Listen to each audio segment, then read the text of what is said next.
This doesn't really bode well for Harry on so many levels. What he has just done is actually a massive mistake. It seems every time Harry tries to step into the right direction in his eyes and do something meaningful, in his opinion, it backfires. This is the theme for the Sussexes. Everything they do ends up self-sabotaging and backfiring on them. Prince Harry went to Angola, and all the headlines were about Harry recreating one of Princess Diana's iconic moments of walking through a cleared minefield in protective gear to publicize the humanitarian issue of the dangers of the landmines. He was there July 15th and 16th, where he also joined the Halo Trust, which he has been a patron of since 2019, to educate kids on mine safety. On paper, the goal was to bring awareness and drive funding for demining efforts. Whether Harry still has the ability to draw funding to a cause remains to be seen. But Harry's been really busy lately, doing a lot of damage to his public image for the last 5 years. And this is one of the first real, meaningful, non-profit appearances that he's made in nearly 7 years. So the influence will certainly need to be tested in this case as to whether he can still deliver value to organizations as a patron. While this did produce strong images and plenty of press coverage, the visit itself was coordinated by Halo, which is considered reputable. I'm not sure that those things can really outweigh the sense that this was one big fat PR stunt, just capitalizing on Princess Diana's name and legacy while using the cause for Harry's own benefit. Not to diminish any good that may come from publicizing Angola's landmine clearing initiative, which is indeed a noble humanitarian effort to get behind, but there are a combination of factors here that make the case that Harry had ulterior motives and have made this a less than ideal situation for Harry from a PR perspective. The timing from news from Camp Sussex or the Sussexes doing any sort of a publicized activity, once again, was conspicuous. It would seem they cannot find any dates in the calendar, besides ones where there's something significant for the royal family. Press about the Angola trip was coming out the same week as Queen Camilla's birthday, which definitely leaves you wondering about the timing, and right around the same time that Princess Catherine and Prince William were having their Wimbledon outings and even a polo match, so it was just a strange week to choose, I suppose. It also came on the heels of the Peace Summit PR stunt, which appears to have been leaked by Team Sussex. That meeting could very well have actually simply been about the Angola visit itself and Invictus in Birmingham, as we previously discussed, because there was a reception at the UK Embassy in Angola, which Harry attended. But the press games that came from the AIDS meeting in London set a tone for this Angola trip to have also been PR-driven, at least to some extent. Harry also banned UK press from attending his walk at the very least, but perhaps the whole visit. It's unclear, which was a huge mistake. It shows the public that he was actually calculating the PR side of the Angola trip. He wasn't just there to be there, regardless of what press were coming. If he was truly coming from a space of wanting to raise awareness, he would not ban any reputable press at all. He would want as much attention on the cause and the widest possible reach of information, and therefore he would not be worried about being petty about which press was allowed. That doesn't make sense, and it doesn't align with the intentions of the visit.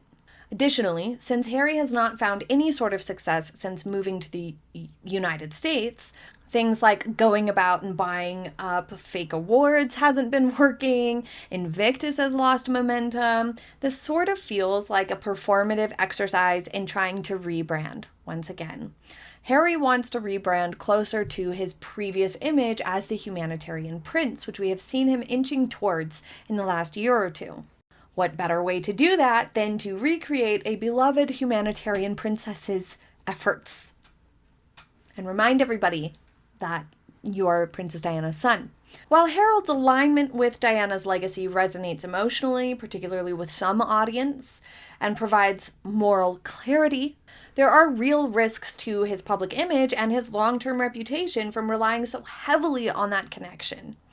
Recreating her efforts is preventing Harry from creating his own identity. And it also feels performative. It feels like an attempt at getting better press and more public approval rather than genuine humanitarianism.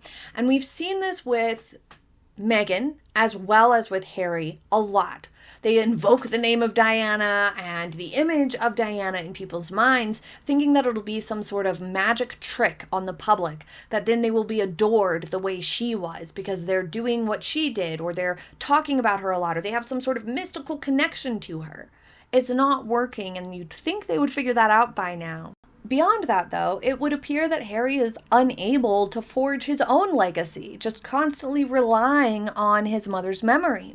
Rather than being seen as a leader in humanitarian innovation, he's often framed as a custodian of his mother's memory, which can feel stagnant or regressive and even possessive, because he tends to leave out the fact that his brother is also Diana's son, and tends to isolate his brother from Diana's memory. Stunts like this come across as calculated performances designed with specific press goals, which is even more obvious when you curate specific photo ops like these, you restrict press, and you create a basically identical image.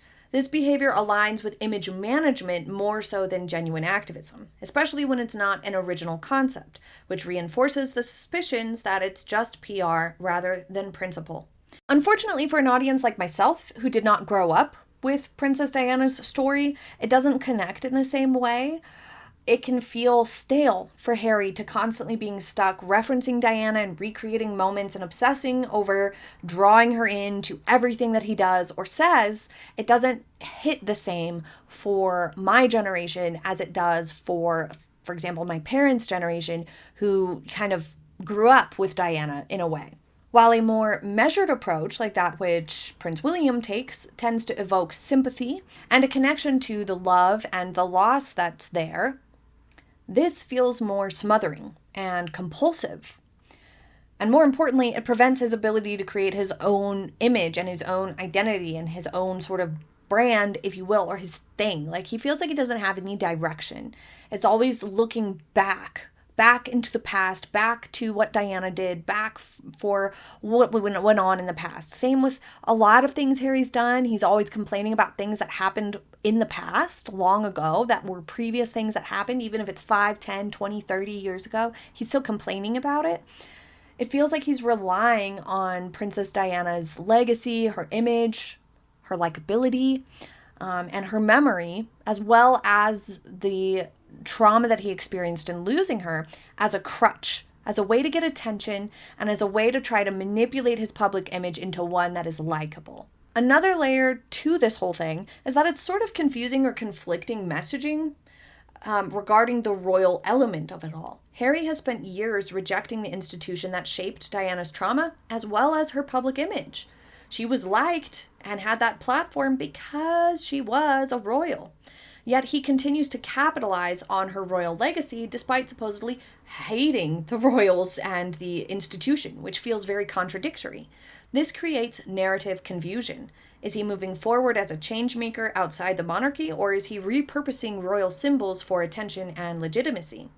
It's no secret that Harry isn't exactly a visionary in any arena. A lot of things that he's done that were his idea and done the way he thought were best have fallen apart, either not been successful or they've ended up in scandal. Africa Parks and Sentabale, his court cases over security and press, to name a few.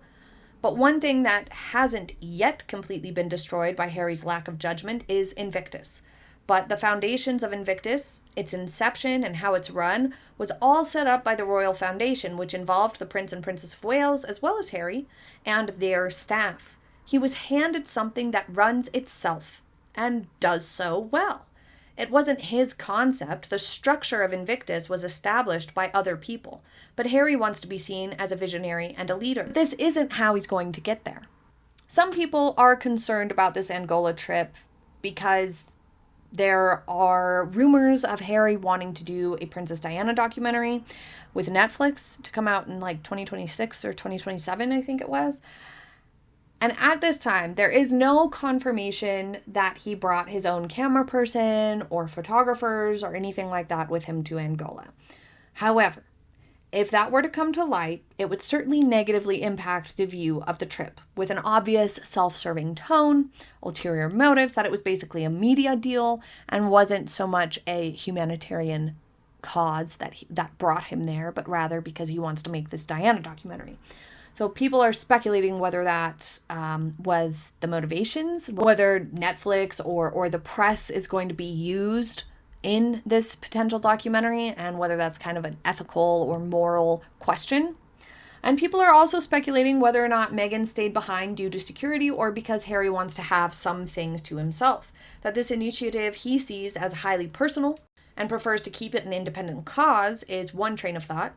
But regardless of why she stayed behind, I think it was the right move. Whether it was his idea or her idea or they chose together, anytime Meghan is involved with something that's very much obviously Harry's thing, it reflects poorly on the both of them and their overall image as a couple.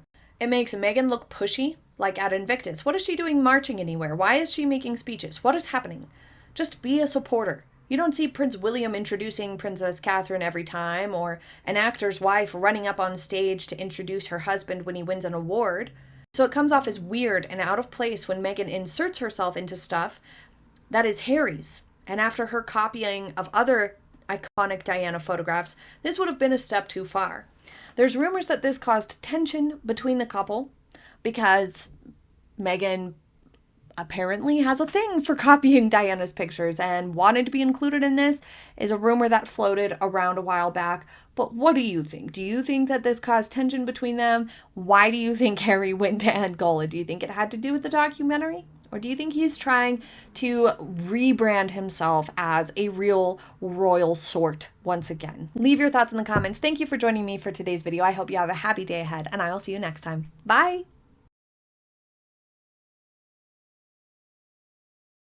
Wow, is there a big noise? It's a little Kenneth. Oh, it's a little babe. Kenji, say hi.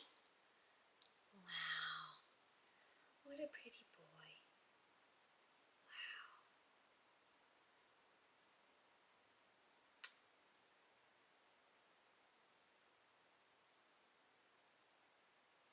Yeah, you're so pretty.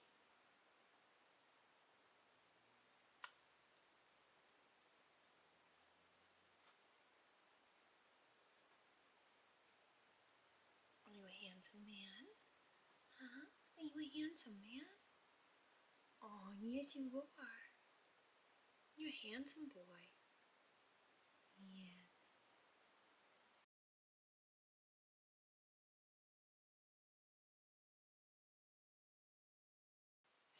Oh, look at those mitts. Look at those little mitts.